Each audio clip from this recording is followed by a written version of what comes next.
Today we are going to have a little look through the LithgowLights display. This year we did actually change the way our power is actually controlled. All remote switches, 12 different outlets with around 2 to 3 power supplies on each one. HiFi, well, HiFi hasn't changed with a couple of moving headlights on top this year. The moving headlights have actually moved back to this location. They were up there last year. This year they're back to where they were in previous years.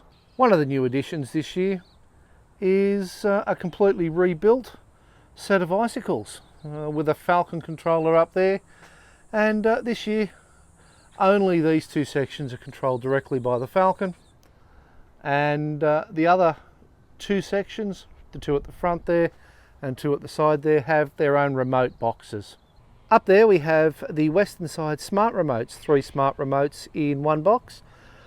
One smart remote does that side of the icicles, one does that side, and one does the roof and the Bethlehem star up there. Another new addition for this year is the Ice Queen Chroma Flake. Originally it was going to go where my flag is, but due to wind loading I thought it would be better on the house, so it stayed there this year. Very happy with it. And that's also directly below that is the north side controller box for 3 smart receivers for the icicles. One of the smart receivers does that side, one does that side, and the third one at the moment just does the Ice Queen Chroma Flake, and eventually it'll do the roof outline on that side when I build it. My mini trees, pretty much I thought I wasn't going to bring them out this year, but they got used once again. They're pretty yellow now. I think this is their 3rd year that they've been used. There's about 70 or 80 nodes in them, in custom little 3D printed holders. You can see there. And they've just got a dumb receiver on the ground below which does the 5 trees, as well as I think those 5 candy canes along there. We still have the jet ski and kangaroos and Santa on his surfboard. Santa will be actually replaced with a Coro version next year. And inside the jet ski this year we've actually replaced the old remote powered or remote controlled smoke machine with a DMX controlled one, so it is triggered at the appropriate times in some songs. There's a 5-volt power supply for the Pixels and the J1 controller in there. That J1 I'd like to replace with the Falcon next year, but we'll see what happens, because I want to use the J1 I want to put some arches over the driveway here next year. One of the main additions this year is actually the tree. It's been completely rebuilt with a steel base,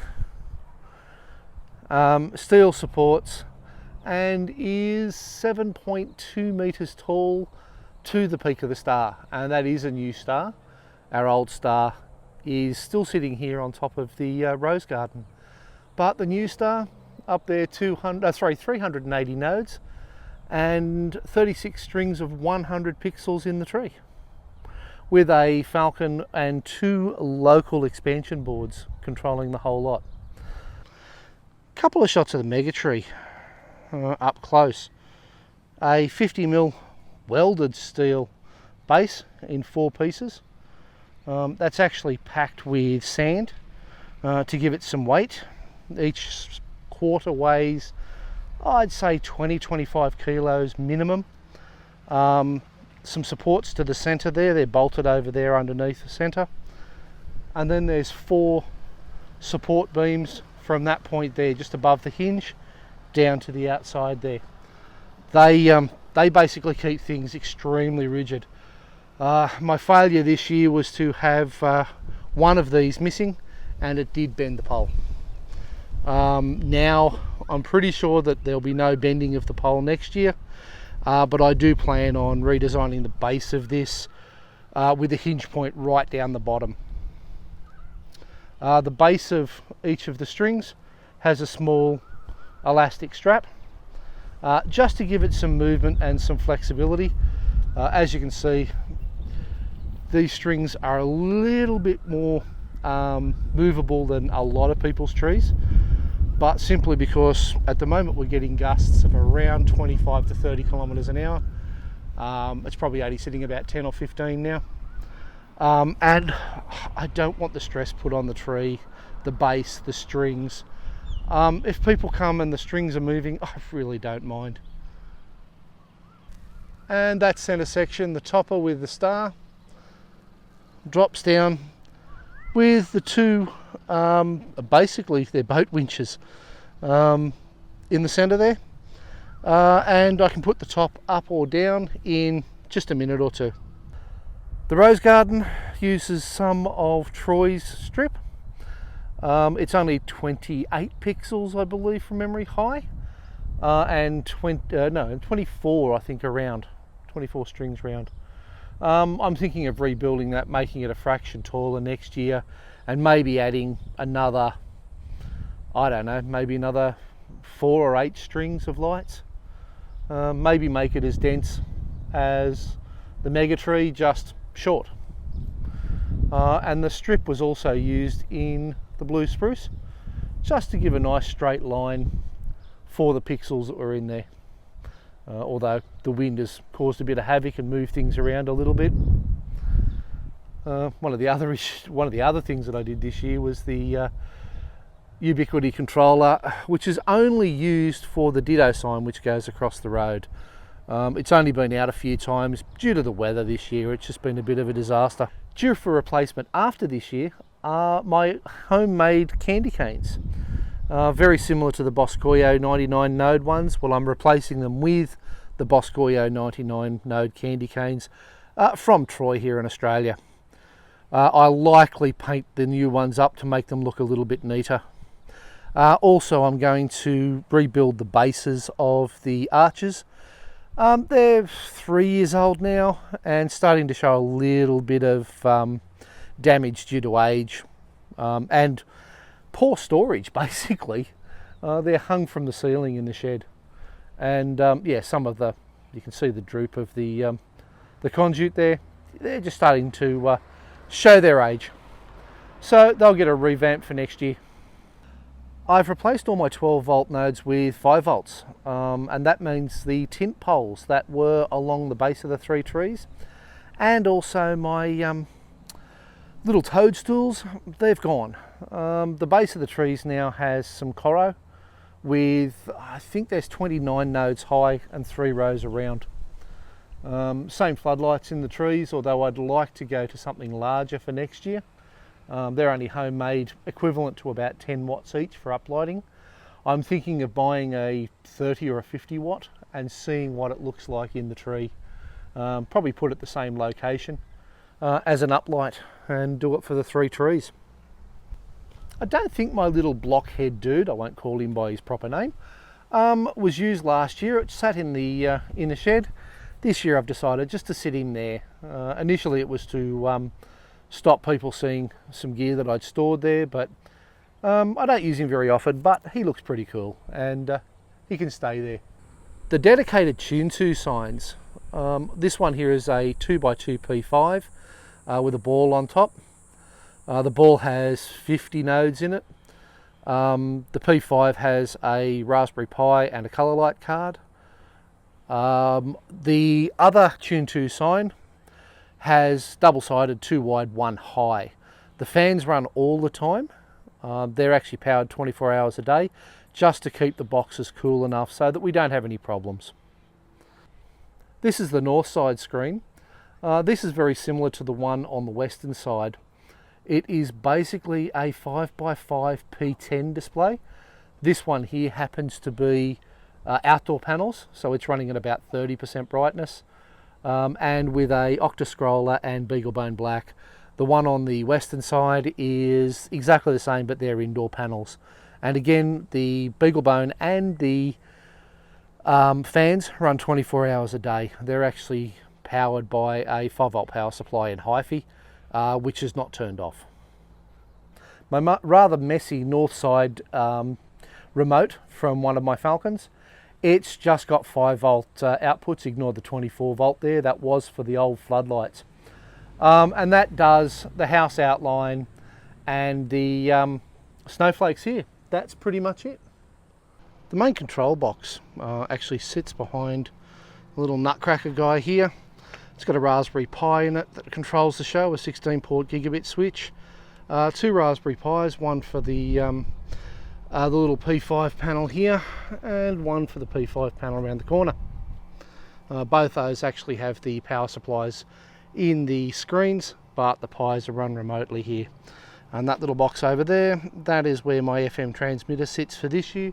Next year I plan on replacing that with a slightly different transmitter. Okay, singing faces this year are pretty much the same as the last few years. I have 4 light bulbs here and 3 round on the northern side.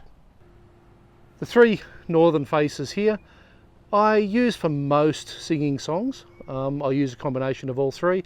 The ones on the western side, I only normally use the 2 on the northern side of that.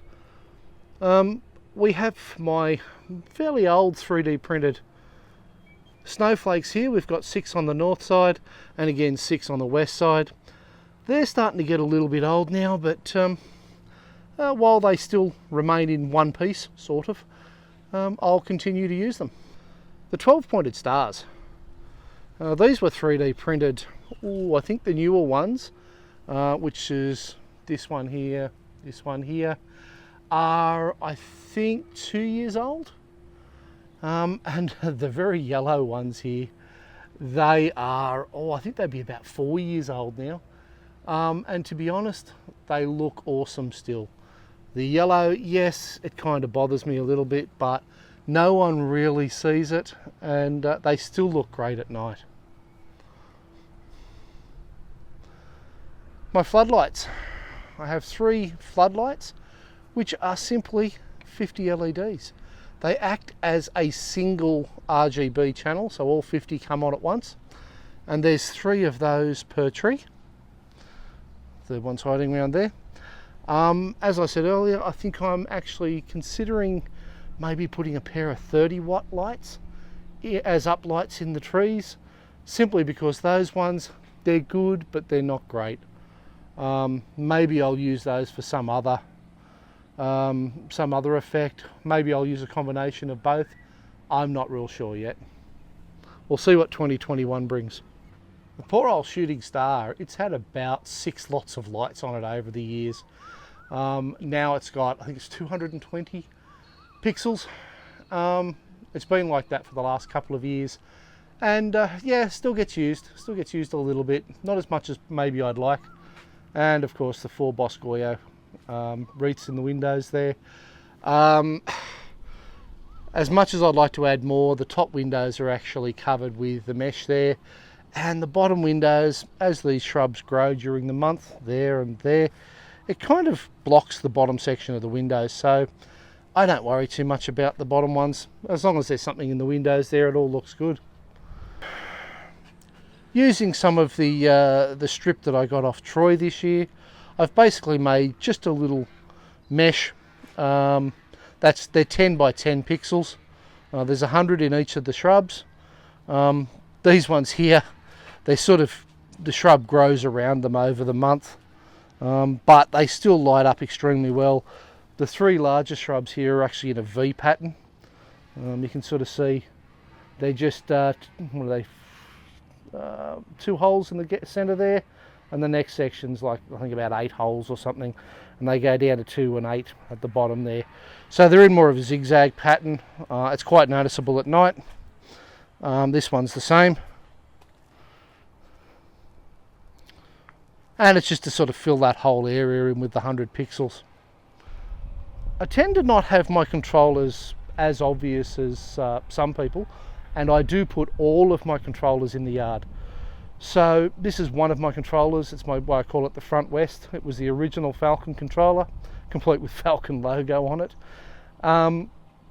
That one there controls, I'm not sure the amount of pixels. I'll pop it up on the screen. There you go, that many pixels. And it has 4 remote boards. The one over there, that one there, is one of that Falcon's remotes. Over behind the mini tree, that's another one of that Falcon's remotes, which seems rather silly considering there's a Falcon sitting right there, but this predates that Falcon. Another one there. That doesn't actually have 24 volt flood power anymore. It's just simply the shrubs and the windows. I probably could have put it in the box, and I will be building these boxes again next year. I want to go to the Bud boxes or the DSC high box. So as I get time and funds, I plan on actually reboxing some of the older controllers. So that one there may well be incorporated into that box.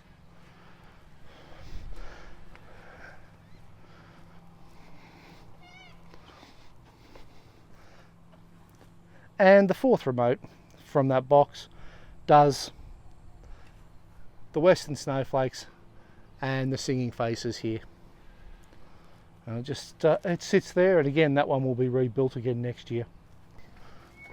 As I mentioned earlier, there's another Falcon sitting here, and this one here basically controls the northern side outline. I think it's actually my smallest Falcon controller. It does the what else does it do? Oh, the trees, these 2 trees here, the floodlights in the trees, and that's pretty much it. I think it also does, the wreath on the front door and the bauble there. Again, I'll put how many lights, how many pixels are connected to that, as I will with all the ones that I've done so far. So there's probably no point in me telling you. A couple of years back, one of the guys in one of the Facebook groups posted a 3D printed snowflake. Now I've been doing the snowflakes, I think mine are about 5 or 6 years old now. But these ones here were a test more than anything. The bottom one is made of PLA. The next one up is made of PETG. And that one's PETG, and the top one is made of ABS. And it was a trial. They were all white like this one here when they started. This one here has gone very transparent. They do have a little bit of build up of gunk. This one here is not quite so bad, but yeah, they are showing their age. But the idea was basically to see how they'd survive out here. And ABS, PLA and PETG, not a lot of difference in terms of structure. They're still very strong, but they have changed colours quite a lot. Something I've been thinking about, someone else mentioned it to me for next year. These mini trees here were basically only there as a little tiny effect when the jet ski and Santa lit up, was to put some blue down the bottom and act as a little bit of water basically. It was never really designed as that effect, but it was just to give some light there. Someone said, why don't I put like 50 10 pixel P stakes and just run them on 1 or 2 outputs. That's actually not a bad idea. I'll consider doing something like that. I may end up making them myself, and making them slightly different heights, and properly mapping them so that it'll only really be seen from this area, or people that get up and have a look. But I kind of like the idea. Next year I want to basically, I started this year tidying up the cabling into the jet ski. I want to continue doing that next year, and ideally, as I mentioned earlier, I'm thinking of putting some arches, utilising the old pixels from the mega tree and from the icicles, and putting say 5 or 6 arches, enough so we can drive our car under and you can walk under quite comfortably. Over the driveway, I'll finish them right at the edge of our driveway so I don't impede on the neighbour's property, and bring them over close to the fence so we can open doors, etc. And the other thought is at the back, on really quiet, non-windy nights, dropping down just a white backing, and in the driveway over the backside of the fence, putting a projector and backlighting, say a Santa or maybe even something, you know, the clips that I put on the big screens, I may end up just playing them on that screen as well to give people some close-up look of pixels and all the rest of it. But I'll also have to invest in, say, another 3 or so security cameras just for that area. I hate to say it, I want to keep idiots out. And that's pretty much a behind-the-scenes look of LithgowLights. Very hard to actually understand what it looks like through the day. So I'll put a couple of little seconds of some of the clips up now while I'm talking. And yeah, you know, come see us. Hope this has given people an idea of what we do, how we do it. And you know, Merry Christmas everyone, basically. I'll be putting more videos up over the next few days of our songs. I may video some of the older ones that are on, some of my favourite older ones. And a big thank you to my wife and family who have helped this year. Not putting the lights up, but in dealing with people, greeting people at cars. You know, Sue's been incredible. She lost her mum this month. You know, tragic that she did. Her mum was unwell for a while, but you know, she was out the night that her mum passed away. She was out here greeting cars for the first hour or so. I can't understand. Well, I can't believe that she did that, but I think she wanted something to take her mind off it. And a big thank you. Love you, Suze. Jacob and Juanita have been great too, helping when they can, when they're not working. And yeah, that's about it. So Merry Christmas everyone, and have a great 2021, maybe with a little bit less COVID and a little bit more travel. Thank you.